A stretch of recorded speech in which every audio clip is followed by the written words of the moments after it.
Welcome to What Matters, a Black Lives Matter podcast. I'm your host, Ariel Robinson, and I'm joined by Dejanay Parker, Joshua Joseph, and Dr. Xavier Buck. We are members of the BLM community. Today, we're diving into our community's complex relationship to policing.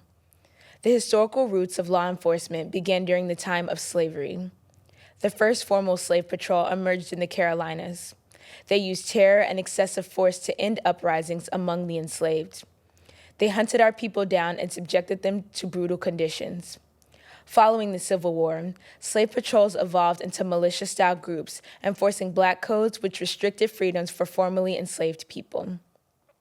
As cities established police departments in the early 1900s, many police units used similar terror tactics from these earlier systems. Today, our people are incarcerated at a rate nearly 5 times higher than white Americans, making up about 38% of the prison population. Furthermore, Black people are twice as likely as white people to be shot and killed by the police. As both political parties promise to expand law enforcement in our communities, we are left asking, who do we call to keep us safe? Policing was never designed to protect us or our needs, so who will? Join us as we navigate these crucial topics and seek solutions that empower our community.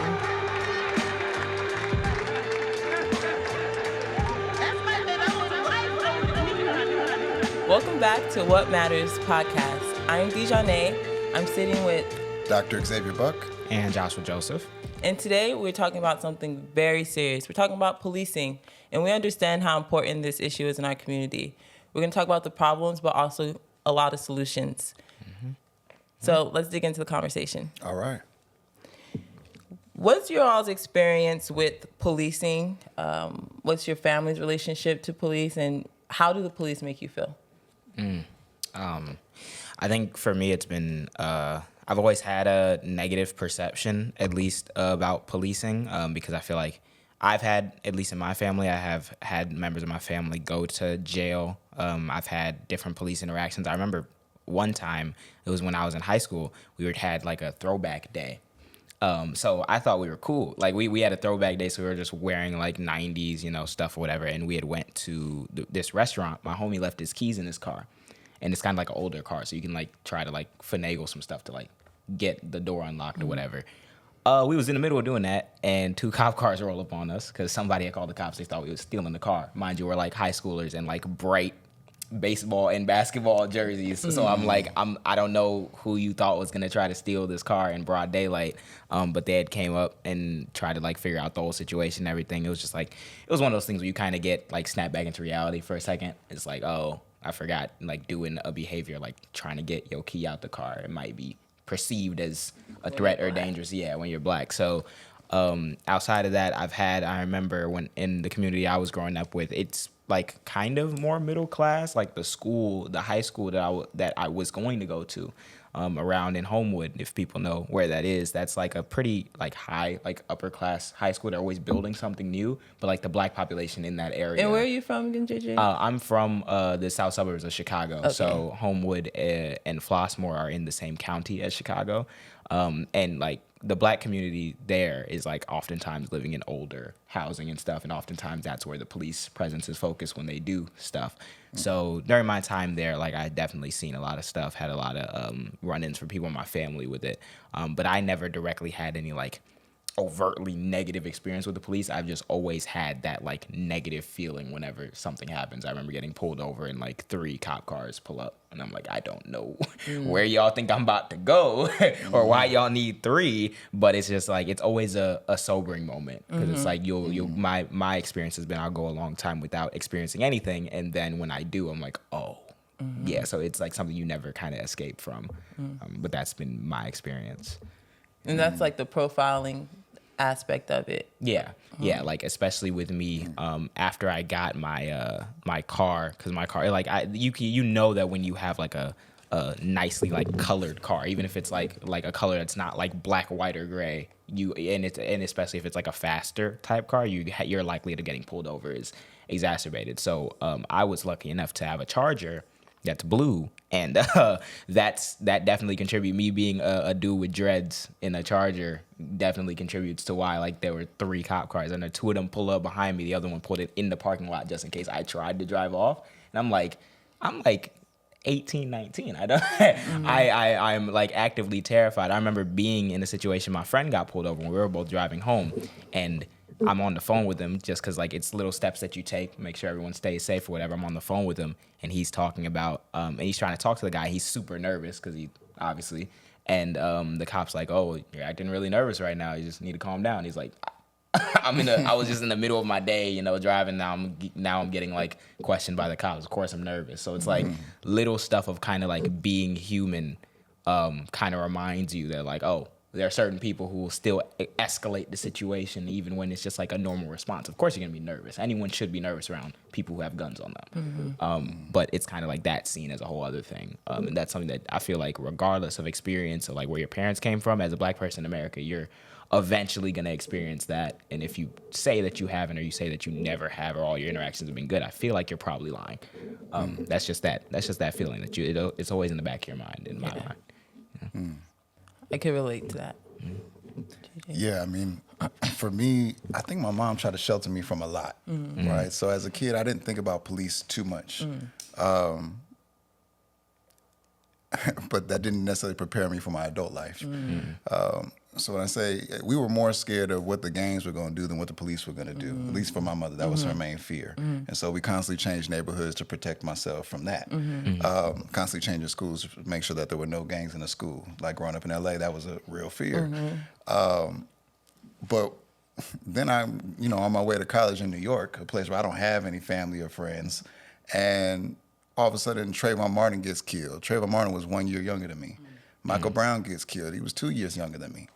And then, I pledged a fraternity, Phi Beta Sigma, Fraternity Incorporated, and we wear blue. And I remember I was 2 blocks from my campus at St. John's University in Queens. And I was wearing a blue shirt and a blue hat, but it had Greek letters on it. And NYPD van pulled me over. And 6 police officers hopped out the van and surrounded me in a semicircle with guns drawn. Wow. And this is the first time I'm looking at the barrel of a gun. Yeah. And so the only thing that saved me in that situation, I was across the street from Jamaica High, and this Black man was walking by, and he just started filming with his phone. I'm like, I'm about to be just like Trayvon, right? My gosh. And I'm like, he's filming with his phone. All of a sudden, an officer looks back and sees it happening, and they second guess themselves. And that's when they were like, oh, well, who are you? Like, let me see your ID, like the regular protocols for a stop. And they were like, well, you're wearing a lot of blue. We thought you were a Crip. I'm like, this got Greek letters on it. I'm 2 blocks from my campus. Like, come on now, right? But it was like, that was like a kind of a shocking moment. If I was a Crip, man, I'm minding my business. I'm walking down the street. That part too. I'm I not have a causing right to harm. breathe, I could walk. wear whatever color I want to and wear. I can understand like if you're posing a threat or something, you're trying to get out ahead of a crime that wasn't going to be committed because of the color that somebody's wearing. That's insane. And you hit on something different, which we're not there yet. We can get there. Do police stop crimes? Oh, that's a whole other thing. You gotta talk about. You gotta talk about back- your back definition of crime. You gotta talk about. Don't hit on something and jump back. Come on. No, I mean, I think there's a lot of alternatives to police. Yes. I'm going to get straight to your question. I think there's a lot of alternatives to police. I think that we can't switch from the current policing system we have right away, but I think there needs to be a transition. Yeah. Of course. And I think we've already have prototypes all across this country. So They're all across the world. come on. I was just reading about something before we got started here, but yeah, I would love to hear more about your experience with policing, just in general. Oh, well, it was never good. Yeah. I think one thing that's so important for us to talk about as we talk about policing is our rights, right? Because so many people think we have the First Amendment, freedom of speech, right? Well, when it comes to the police, you have one right, and they tell you what right that is, and that's the right to remain silent. Anything else will be held against you in the court of law. And I always try to explain this to the men that I know, especially the Black men, because we think that, if we get pulled over, it's like, why are you pulling me over? They don't have to have a reason to pull you over.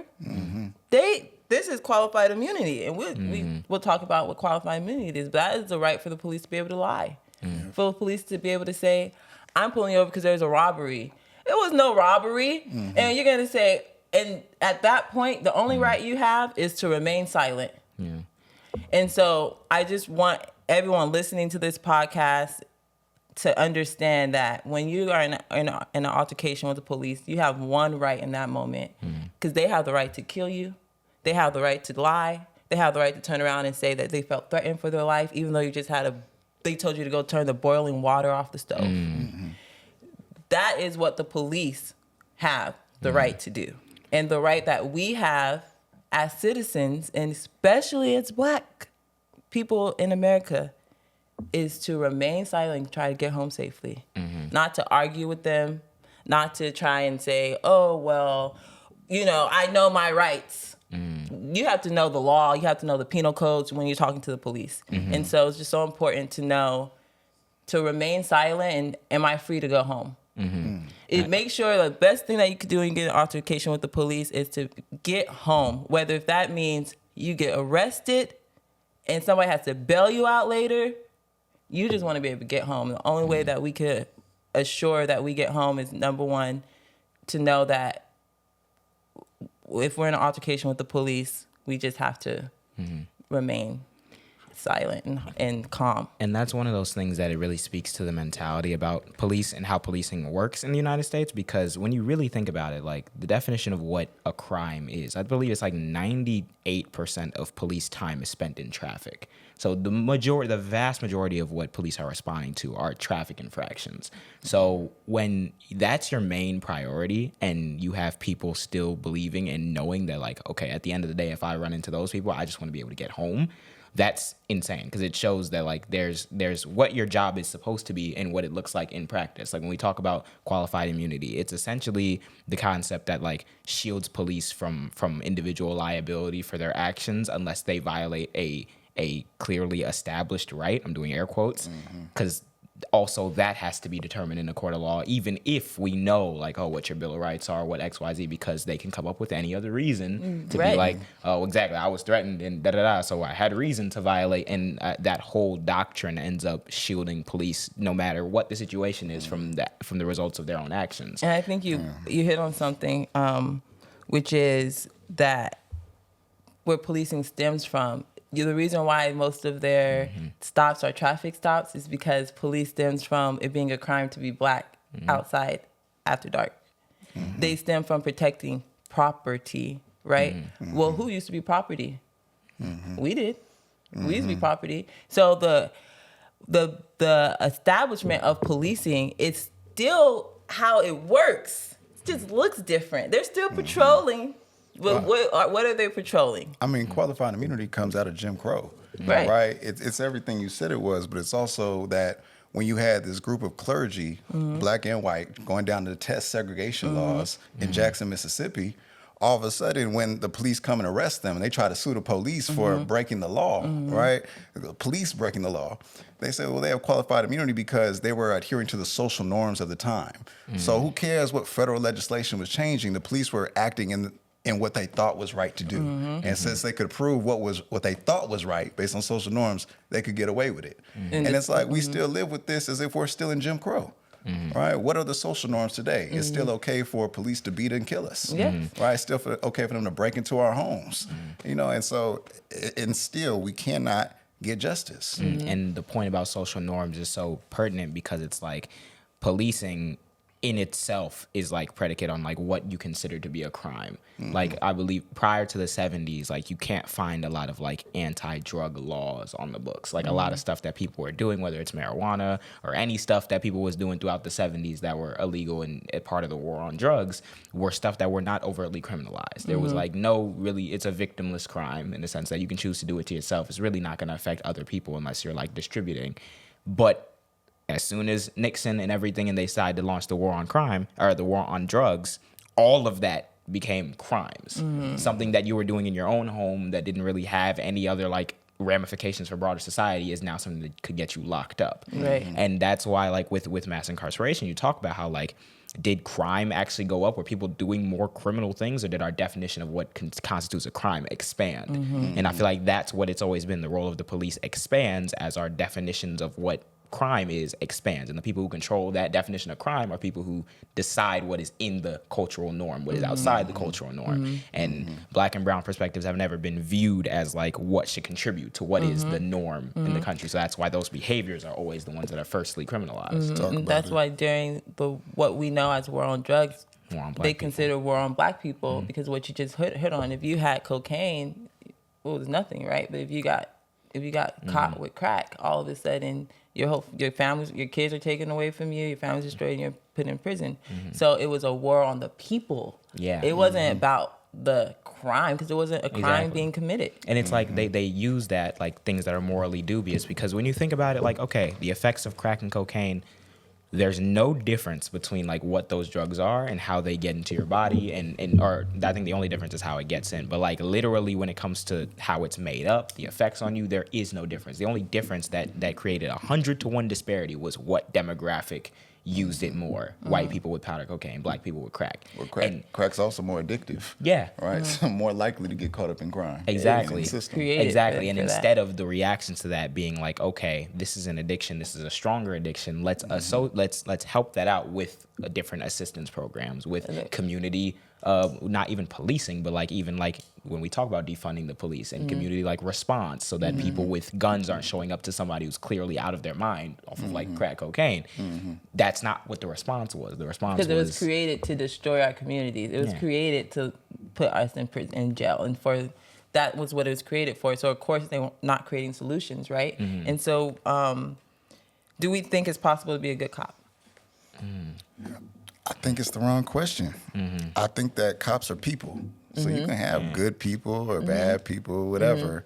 I think the system is rotten. I think it's a system that brings even good people into bad situations to make bad decisions, and that hurts our community. I think the system's messed up. That's why I think one of the most insidious things that I've seen, and I get disgusted every time I see it, like even just out in public, when I see like the Blue Lives Matter flags or like the catchphrase Blue Lives Matter, because there's no such thing as a blue life. That's a uniform that you put on. You can change profession. You might have a lot of financial stuff wrapped in it, but if something were to happen and your police station has to cut you and you're jobless, you're gonna find a way to rebuild your life. You're gonna find a way to get a profession. That is not your life in the sense that a black life is. It's a complete underminement of Black Lives Exactly, Matter. and that's not even a thing. Yeah, it was created as a complete counter. underminement. Yes. Yeah, and then it's also not like something that like your life is wrapped up in and that you can identify as. It's a profession that comes with a system and an acceptable range of behaviors that in and of itself is rotten. So it's like referring to that, even putting that on the same level as just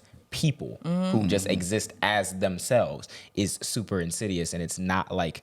That's why, like, in that profession, there is no such thing. But, like, you can be a good person and be in, like, the policing profession. But that's not, like, that does not mean that, like, what your job is still isn't contributing to a broader societal problem that was created specifically to hold down, like, demographics of people. Right. And I think to both of your points, right, the Blue Lives Matter part, they're separating themselves as police officers when they say Blue Lives Matter and saying that their identity is in their job.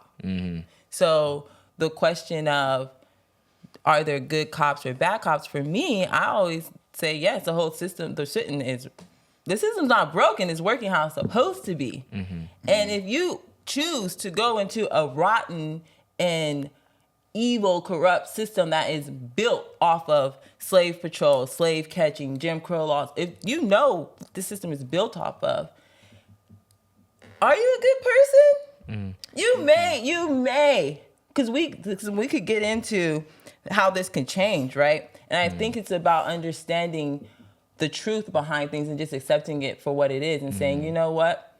Because one thing that I've seen with the Black Lives Matter movement has been able to do in my personal life, dealing with family who has mental health crises and you have no one to call, is being able to reason with the police, right? When they come now and say, if you have to call them, because we don't have a system, we have to call the people, right? But if you don't have a community around you, I have seen how the messaging of people understanding what police are meant to do, which is they're only here to come and arrest. Now, you do have what I have seen now, since the Black Lives Matter movement, since the 2020 uprising, it's some more intentional policing. So you have some police officers who are more intentional now. And when they come with the understanding that they don't want to kill anybody. And they just don't want anyone to be harmed.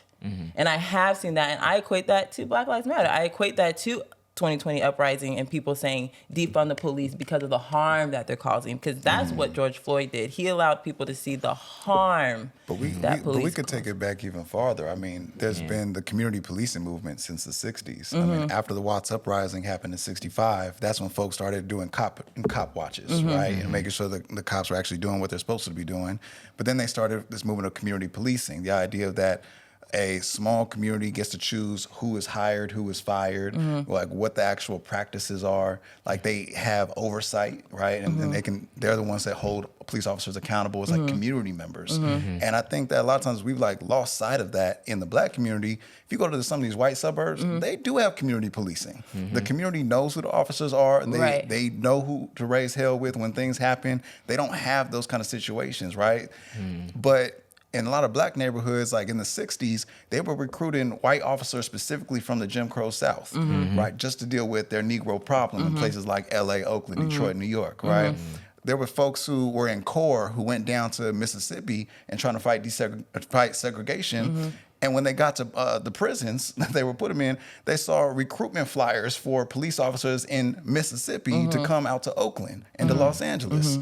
Right. And so it's like we've dealt with this for a very long time. And I feel like now with the George Floyd moment, it's like, how do we uncover all those strategies of community policing again? Like, and do we want the exact same thing from the 60s, or does it look different now? That's why I feel like the conversation about, I feel like to me, at least, it doesn't really matter whether or not like people consider you a good person or a bad person when it comes to policing. I feel like I just focus on the actions, the outcomes. So it's like you could do a good action. Like there are a lot of people who like helped on the Underground Railroad or stood opposed to slavery as like white people that still believe that like Black people were inferior and probably shouldn't be like near me. Abolition. They're abolitionists. Yeah. But like those people are still like, okay. But abolition is not going to be a police officer. Yeah. So I feel like, so I feel like you can do a good action, but but I think that also like the entire system of like the United States is built on the same racial underclass, the same corruption and all types of stuff that is like baked into our society. And I think like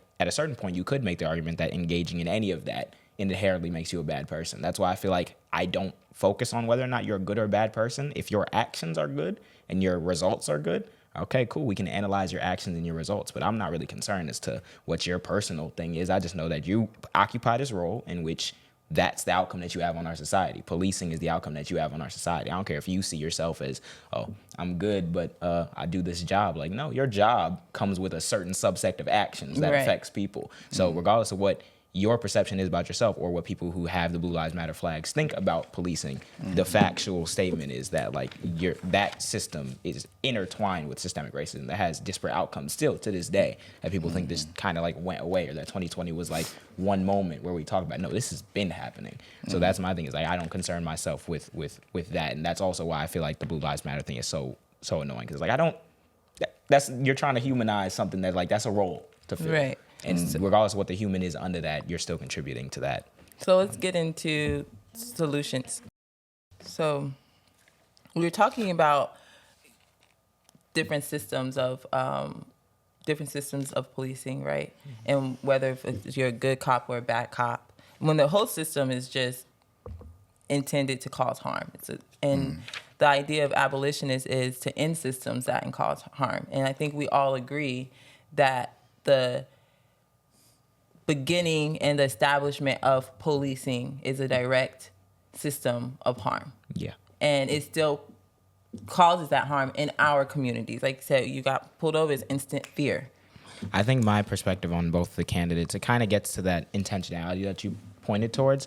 I feel like you have two candidates who are both very law and order, but I feel like the ways in which their law and order are kind of like jumbled up together at times. So you have someone in Kamala who has a record as a prosecutor, who some of it has been misconstrued in that she hasn't been responsible for locking up thousands of Black men. It was like, I believe, around 45. The problem with her was that she was very like like prosecutorial on certain cases where she didn't need to be, that disproportionately impacted Black people, but it didn't like lead to as many convictions of what people think they did. And then also one thing that I'll just say that when it comes to that, she may not have prosecuted them their cases, right? But when President Obama wanted to release prisoners in California because the prisons were too high, she didn't release nobody. Yeah, she said, and they were low offending crimes. Yeah. And her reasoning was, we need them for free labor, which is mass incarceration, which is modern day slavery.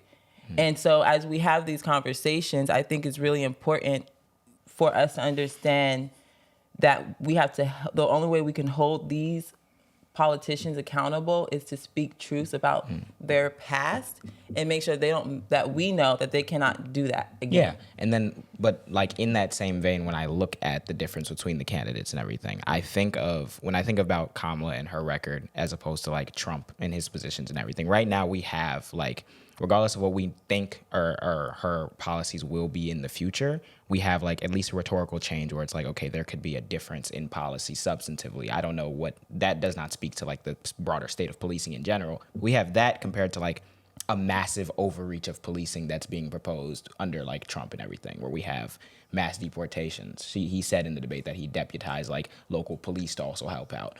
Local police are not equipped to even handle traffic stops, and you're gonna have them carry out the largest deportation operation in like history, stuff that you'd read about in the history book, like right before instances of like war crimes and genocide start happening. So I feel like when we talk about it, it's like intentionality versus like just throw law at the problem. Both of them are law and order candidates, but I'm more concerned about how Kamala specifically is going to tackle issues in the policing system, if she will even, and what her form of reform looks like, as opposed to, I know that there's no reform because I know what your stance is. Your stance is police need to have immunity because they can't do their job without immunity.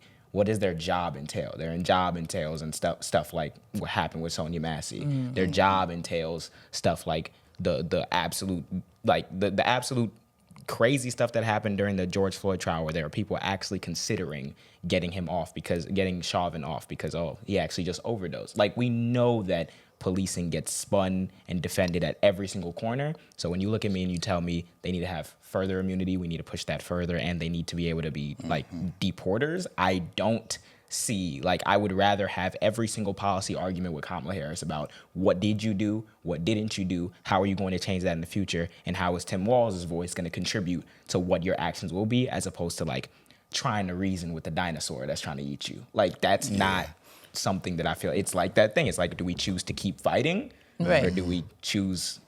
I mean, but you got to look at Trump for real. I mean, we can say a lot about Kamala, but Trump has said he wants to increase militarization of the police. He says he wants to expand the death penalty, which death penalty comes right out of lynching, them trying to hide it and bringing it to the prisons. Exactly. Right? He wants to give police officers full immunity. I mean, they already have full immunity. It's terrible. I know, but he's trying to. How can they get more? He's trying to codify it even more. You know what I mean? They don't get prosecuted. They don't have complete full immunity. Yes, they do. It's very Chauvin close. is in jail. Qualified. Very close. They don't have in practice. They don't have like complete immunity. They have like immunity to the point where it's like you could finagle a couple of details and get police off way more than not. But that's a different thing than like imagine cops knowing for a fact that if I do this, there's no way I'm going. They probably have an assumption that's like I'll be fine. I think that's. Let's just start with the first point. Him wanting to increase the militarization of police, right? That's a direct backlash to the only thing Obama did in the police system. Now.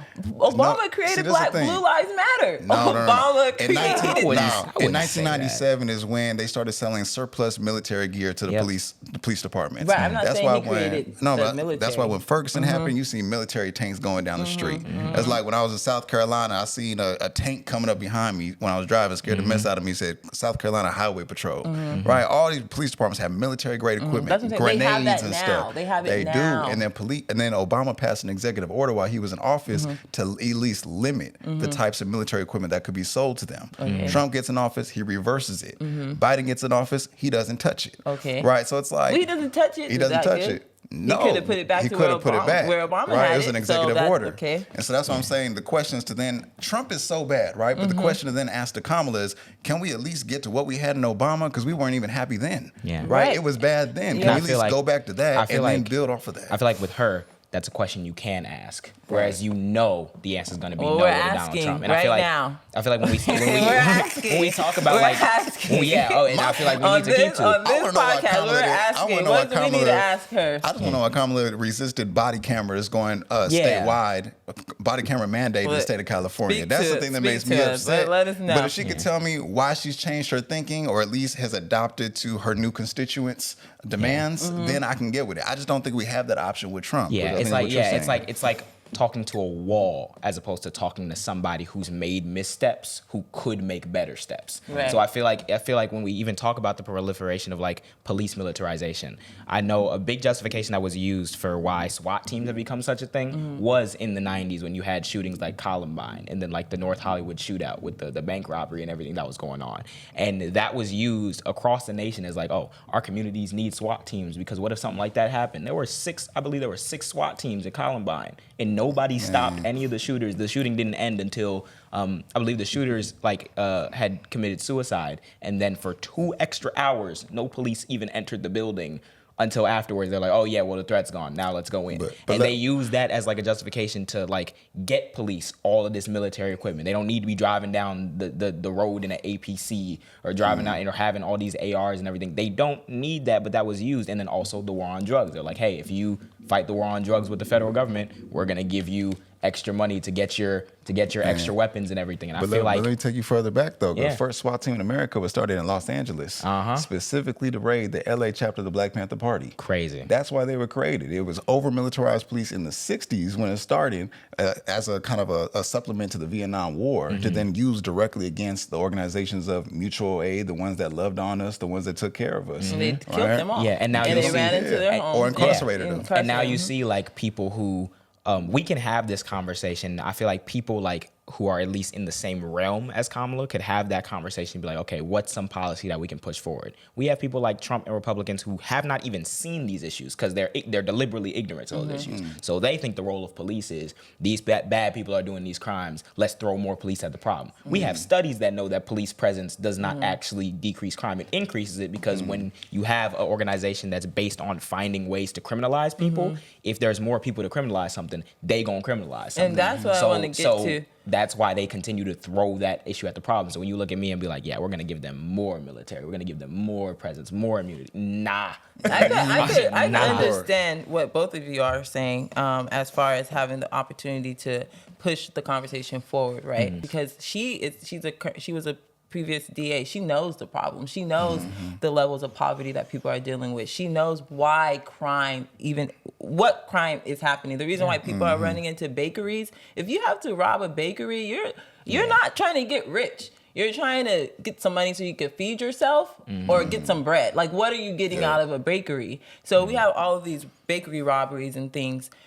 I need to hear candidates talk about how they can create solutions to the problems, not refunding the police, not putting more money into the police who we know don't stop crime, number one, and who don't have services to help the community. We need better grocery stores. We need lower groceries. We need roofs over our head. We need health care. We need health. We need mental health people. When we should be so past calling 911 for a mental health crisis. Like there should be another number established for. There's many people who have their degrees we and do everything. that in Oakland.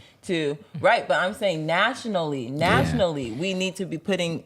This is what the defund the police conversation is, and it's about it's about reallocating funds to do these things, and it shouldn't be on us to do it in our community. It should be on the government and these politicians who want our vote to fix the problems in our community. I think let me just like piggyback off of what you said, because I feel like that's one of the biggest failures of this conversation. I feel like it's like even stuff with like American foreign policy. There's usually like stances that it's just kind of customary to take in America that it never hits the point of what's going on.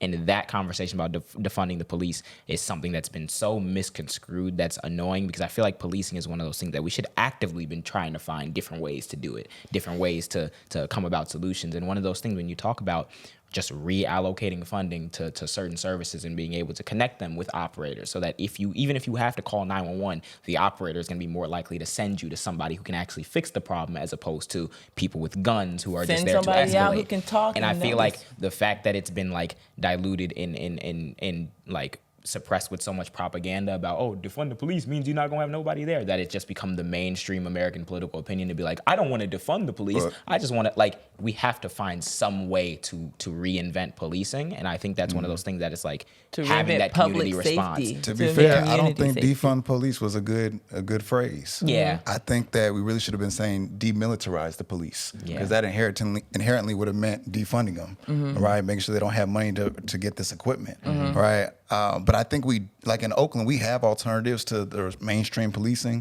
There's an organization called the Anti-Police Terror Project. They literally have a hotline in Oakland and Sacramento for non-emergency issues for you to call. Like, and they have billboards and advertisements all around Oakland, so we know who to call when we don't want to call the police. Right? We have organizations like that. There's another org called the Community Ready Corps. They train youth in self-defense and in de-escalation, so that a lot of these kind of like street fights that can boil over into something else, right, can actually turn into just a fist fight between some teenagers, and everybody go home and be okay, right? And so there are organizations doing that grassroots work. They just need the backing and the research. And I they feel have like people, backing. no, like, I mean, but like, I think the world needs to know about their prototype. Yeah, I mean, now. like on a national perspective, like there's no reason why our government should not be directly coordinating with those things, studying exactly how that's working out to implement them around the country, because that's something that also, when we talk about like self-sufficiency, that's something that can definitely contribute to that. If you have organizations on the ground that know how to work in these communities, you find out exactly what they're doing, what's working, whatever, and then try to implement those around the country, so that that's just a national response. So now that there's some confidence and less fear when it comes to the situation involving police, but that's one of the real things that people need to be talking about when it comes to fixing the policing, as opposed to like, oh, well, the slogan wasn't good, so I want to distance myself as a politician from ever addressing the issue. There's still issues, regardless of what you say about it, regardless of what your perspective is or what your profession is. Policing is something that we always need to proactively be looking at and seeing what can we do differently, what can we fix, what can we improve. And I feel like one of my biggest disappointments with like failures around the conversation nationally, that it kind of just didn't happen. People attributed like a rise in crime after like COVID to like, well, they defunded them policers, and what defunded the police? You see the zeros in that budget still? It's so easy to distract from the problem. Most police budgets got increased. Exactly. Yeah. Almost all of them got Oakland, they increased the budget. All the budgets I've heard of got increased after the 2020 uprising. And I feel like it's because as the people are so easily swayed when it comes to these things, right? Because of fear. Yeah. But we have to believe that if, as a people, because people are the ones who have the power, right? If we easily start believing the propaganda and that, oh my God, there's crime, it's high. We see houseless rates are high.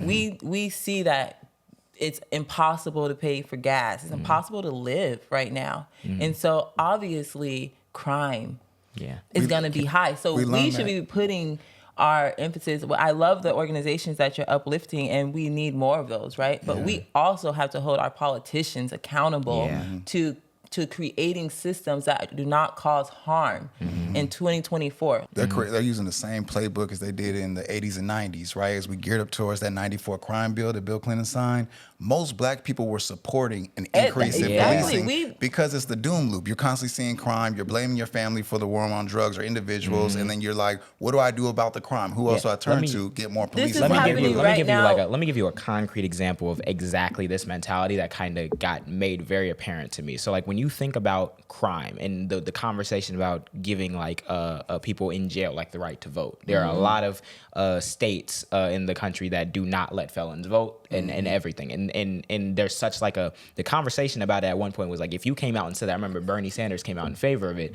and he got dragged for saying that, oh, why would you want? Because our initial reaction, a lot of Americans' initial reaction is like, criminals, bad people, why would I want them to vote? And then Donald Trump got convicted of 34 felonies. And we heard nothing about his stance of running for president, and I'm still going to support him because he's a felon. He should be a bad person. And when I realized that cognitive like dissonance exists, I was like, that's the reason why we can't have this conversation productively, because so many people just are in that fear, in that doom loop. Crime's bad. We need to have this forceful reaction to it, but that we know that doesn't work, because you're talking about people. You're not talking about this abstract thing of the crime, the bad thing happened. They're people. There's a bunch of influences behind every action that happens. So you have to have a nuanced approach to solving that issue.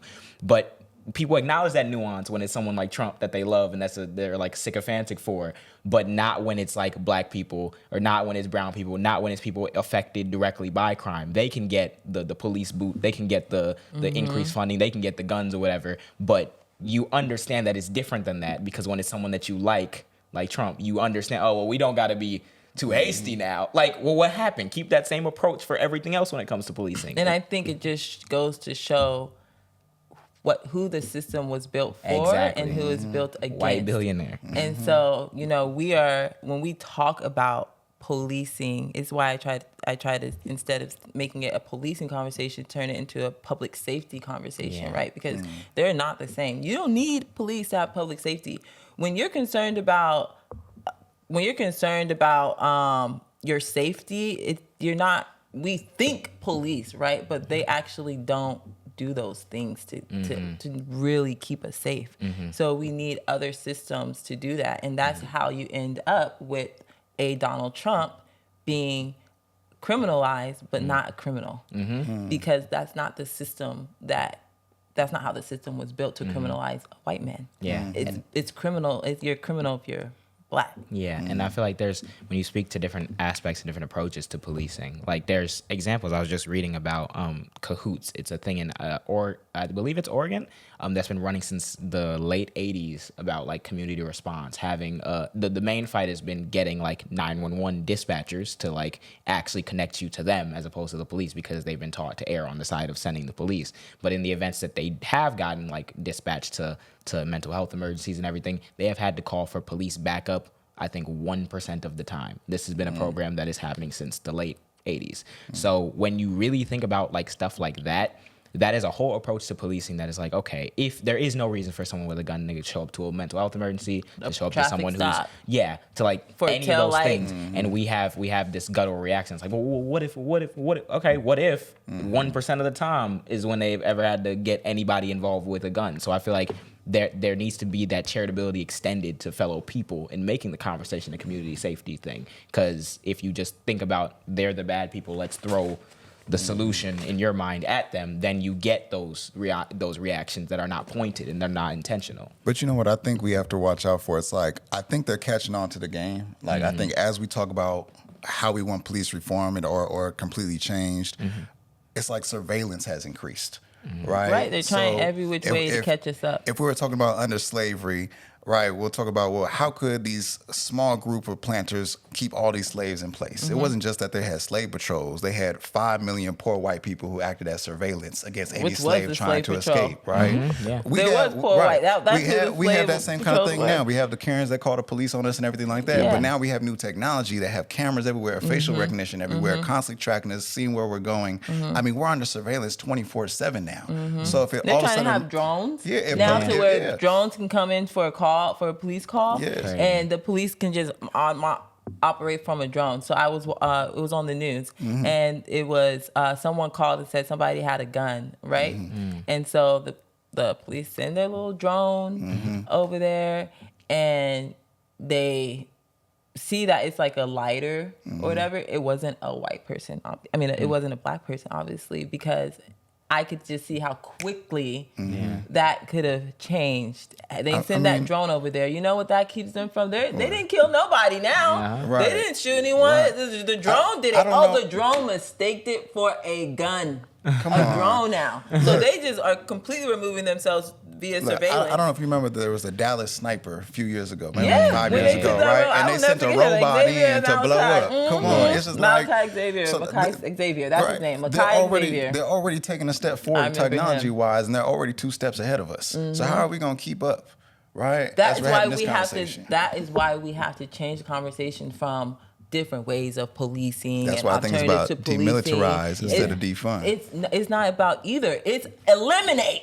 It's eliminate, abolish the police, and create new systems. But we ain't gonna get that tomorrow. I'm not saying we are, but when you talk about the people that you're talking about, we're not gonna get tomorrow. But we keep fighting for it. We have to understand that it's not about demilitarize or defund. The real thing is abolish the police because they're a system of harm and they don't stop crimes, and reallocate those funds that are going into police into systems that create care.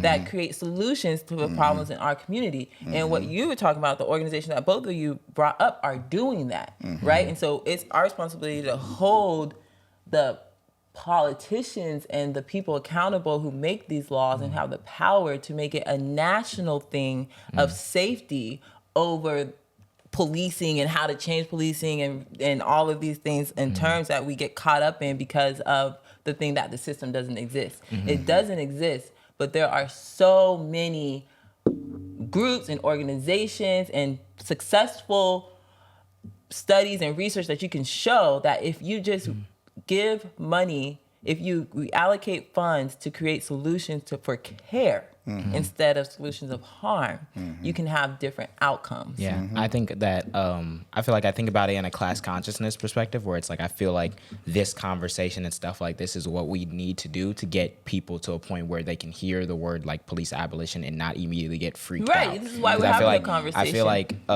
right now you can like point to the organizations that we talk about or whatever, and I feel like most people wouldn't think about that as like police abolition in a sense because they think the word abolition means like tomorrow everything's gone. No. But I think that the proper steps that we need to get to. How long did it take to abolish slavery? Like you said, you said that when we talked about our good or bad police, you said, well, there were white people who helped abolish slavery. They were abolitionists. Yeah. And they were white abolitionists, but it took them forever to abolish slavery. But it got abolished because they didn't question their stance on whether or not if enslavement was kind of inhumane or, if it wasn't a question about it. It was inhumane. It was a system of harm, and they were determined to end that system. And it took a lot of hard work to get to where we are now with mass incarceration. A lot of hate and thought to say, okay, well, they abolished slavery through a war, and they won. And now we have to work really hard to figure out how we're still going to keep these people oppressed. And that's what we have now, which is policing. And now we need to abolish that. I see it as like I see it as paradigm shifts with time. So it's like it was like the instance of slavery just being the norm and accepted, and then they lost that war, and now it's like, okay, well, now we need to find a different way to do the same thing, and there are people on that front to immediately fight them on that. I feel like the moment we can let go of this issue that police need to be deployed to everything and that there's no alternative to that, that's going to be the first war that they lose. And then they're going to be like, okay, well, we need to redo police and have them in this community too, and we need to be right there to fight them on that too. Like, no, the way that we need to do policing moving forward is creating that care, making sure that if your role is 98% of the time in traffic, someone else needs to be doing that. There's no reason why you should be walking around with two people in a squad car with bulletproof vests and guns on them when it's a person most of the time who's not going to pose you any threat, who ran a red light or something like that. All right, decrease that role. And they're going to, now we need XYZ, and then just keep working at that. We can get to a future where policing is actually like a lot better. And it might even take a different world. It might even take a different word. Like you don't have to think about it as like policing, because that's like overtly like antagonistic in a sense, where it's like, okay, you can and cannot do this thing, as opposed to like helping us all get to a better equitable outcome. There are a lot of things baked into the American system where it's like you said, we're not gonna get that tomorrow, because even if you had like abolition like rapidly, you have a lot of like systems that create negative outcomes that some people will just wild out and do some crazy stuff, like the rapists, like the pedophiles and everything. But that's a product of a bunch of underpinning systems in America that haven't even been addressed yet. So it has to be like a broad thing. We talked about reparations yesterday already, but since we're talking about abolition, though, there's a real chance to do that kind of work in California. This November is a proposition on the ballot to end indentured servitude. Just how, like in our U.S. Constitution, it says that slavery is illegal except for the punishment of crime. In California, it says indentured servitude is legal except for the punishment of a crime. Wow. Because we have a slightly different right. And so prison labor is slave labor. It's indentured servitude. It's all of that. And so we have a chance to write that. And this is Prop 30. To amend our Constitution. I know the prop. And that's like, it's funny because stuff like that is justified by that ideology around crime that we were talking about earlier with like felons and getting the vote. You think that because they're bad people, they did the bad thing, well, then they can do now that labor. It doesn't bother me, except for when they're not bad people who didn't do the bad thing and were wrongfully convicted or whose case is still pending or anything like that. When it's not like concretely settled, then you're like, oh, these innocent people or people who haven't had a fair shot are now doing slave labor. But you justify it to yourself because like, oh, they did the bad thing, they locked up. So you have to take a proactive approach to thinking about this. You have to drop that initial fear reaction of, oh, where they're criminals. So we talked about a lot of problems and a lot of solutions that we have when it comes to alternatives to policing and what policing means to each of us. What is your ideal world of keeping each other safe, of how we can be safe in this world? You can tackle it first. Yeah, I mean, I think the best model that we've had that's influenced a lot of the current work is what the Black Panther Party did. They got to the root causes, right? So they started free breakfast program, free medical clinics. They had free buses to go to the prisons in the rural parts of California so families wouldn't be split up. They had a program to walk seniors to the ATM so they wouldn't get robbed on the first of the month when they deposited their checks. I mean, they had 65 survival programs that got at the root causes of poverty, right? Because that's what we're really talking about is policing and criminalizing poverty. But they also were a paramilitary organization that armed everybody with their legal rights and with guns in line with the Second Amendment. And I think that I look back on the story of when they had a storefront office in Berkeley and they knew they were going to get raided. A police officer actually told them the day before, just, spread the news. Yeah, heads up, it's about to happen. So I guess it could be a good cop. But, and so because they knew that information, they moved in time. Yeah, they moved in time. And the office did get raided. And so what they did is they moved away from Berkeley and on that storefront and moved into the community in a blacker area, West Oakland. They purchased a home there. And that meant that if the police were coming to raid them or anybody was coming to attack them, that meant that everybody could sit on their porch with their guns and see what was happening, and they could look in and take care of these folks, right? So it's like you have all these programs to get to the root causes that could avoid all this criminalization, and then people need to know their legal rights and need to have our Second Amendment rights, solidified. Like we should be armed. Yeah, white folk are armed all the time. They are. One thing that I always try to preface with our community is, at this stage, like you said, they killed all the Black Panthers. They created the SWAT, right? So we understand that they have more military weapons than we could ever have. The war has to be mental. And like you said, they equip them with the mental. We have to start thinking of combating the war with a mental, because if we think that we're going to be able to sit out there, what the Black Panther Party did was so powerful, so amazing, and it created so much for us.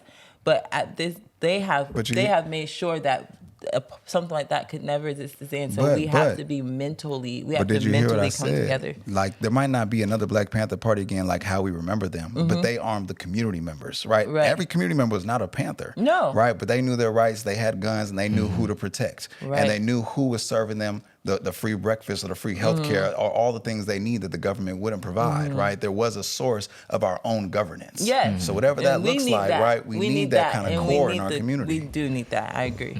And I think that, like, when I think about my ideal, it's kind of like a combination of that, where, especially when you talked about fighting it mentally, one of the biggest approaches I've seen policy-wise that's been like a through line through like American history is getting people who aren't as informed into the issue on board with something that might like affect them too, but they really don't understand it because of the way that you couch the issue.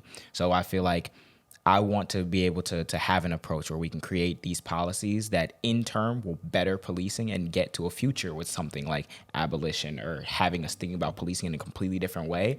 But you don't come out and say, oh, abolish the police, because you know what people are going to think when you say that. I want there to be common sense, like things that we can do that people are going to be able to support because we win that war with words. More education. We win that education war. We win that framing war to where we can actually get these policies through, and they can be insulated from the negative backlash and initial gut response that people will get when they lie to you about exactly what the plan is. So you're and talking what about we wanna policy do. change and education. Yes, mainly, and I think that also obviously. When fire comes, you're always going to need to prepare for that in the same way that like white folk are. But I think also having that education, being able to know your rights, being able to know that, okay, we're going to take this policy proposal, we're going to research how these organizations on the ground are doing this. I feel like that's stuff that we can tap into. We have the resources to tap into that, and there's really no reason why it shouldn't have been done already. The reason is a lot of people who would benefit from those programs believe that they wouldn't because they've been told to believe that. And I feel like that's one of the things on the ground that we need to get and focus on. And it's very difficult because that's a war of ideals. You have to wake up every day ready to fight that war. And that's how I think we get there. Yeah. And for me, it's always a combination of both. You guys are so brilliant with your knowledge on these things. I think it's so important to value two-parent households in our community and to value the roles that plays when it comes to community safety and being able to have a village and being able to have levels of protection. So I think within our community, if we talk about self-determination and ways that we can change the outcomes when it comes to these systems that create harm, is to not continue to recreate harm in our own communities and to value strong family units. And then on top of that, to have, because when you have a strong family unit, you have the roles, right? You have people who can go out there as the organizations you're talking about and community watch, right? Or make sure that, hey, they're not ganging up on this brother, or if there's an issue within the community, you have the roles of the elders being able to go, or the mothers or the fathers, whoever it may be, being able to go, whoever is respected in that community, being able to go and break it up, right? But if it's got a mom and a daughter fighting and there's a mental health crisis happening, and then it's just nobody else in the household to come and bring level to that, right? Well, then the neighbors calling the police, and our families are torn apart, and then we're looking for other people to come into our family and solve the issue. And we have to, I feel like we need to solve those issues within our community, start loving on each other more, start protecting each other first, and then we'll be able to stand together and get to these systems that really be able to fight against these systems that cause us harm. Thank you, everyone, for tuning in to What Matters. Hey, y'all. That was a great conversation. As we conclude today's episode, we want to highlight an organization doing great work. Everybody needs to check out the Support Team Assistant Response Program in Denver, which offers an alternative to calling the cops.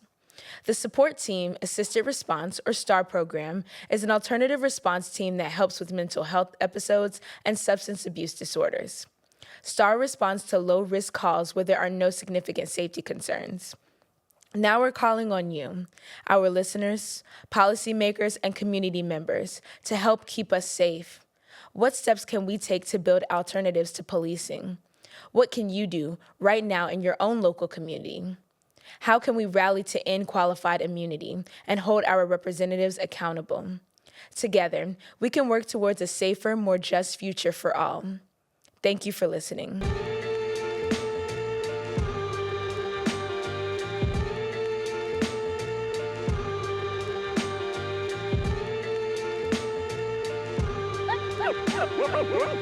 Life with me, honey. Fried